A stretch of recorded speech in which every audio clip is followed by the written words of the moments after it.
INA is located in the west side of Fort Worth and shares its location with the ALA school. One thing I've noticed about the school is that they have no bell system.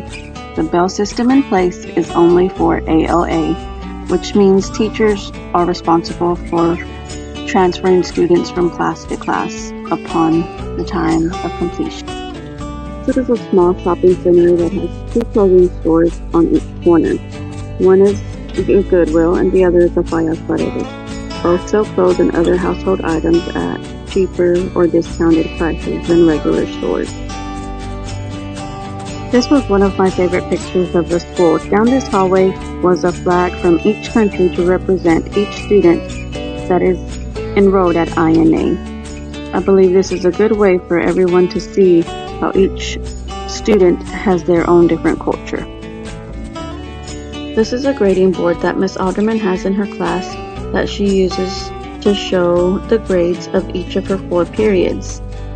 I believe she does it this way rather than per each student because of the disabilities and the language barriers in most of the students who are here from other countries, so that they don't show if they are behind or not. It's as a class, so they do it more as a team. One thing I love about this teacher is that she does a lot of hands-on or visual experiments with the students to show them examples of what they are learning. This is a picture of when they added a chemical and see what happened when they heated it by candle. All the students gathered around the table as she did the one example of the experiment, and then they were able to view it and write about it. This was a simple and fun activity for the students to do in class. They were determining if the elements they were working with were magnetic or not magnetic. This here was a poster that students worked with a partner on. They were to determine the physical and chemical changes from prior learning through pictures and magazines. They then had to place them on the appropriate side and label them with their reasoning on why it was a physical or a chemical change.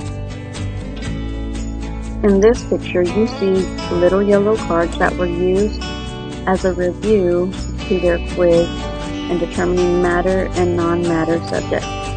The student worked with a partner during this game, and after they did their test, the student made 100 on his test with the help of a prior review. This reading is done after students have completed a test. The teacher hands out a magazine to each student with this little piece of paper, and students can choose an article in the magazine to read about.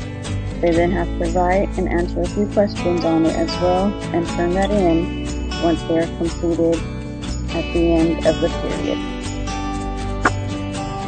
The students have this grade tracker in their science journals.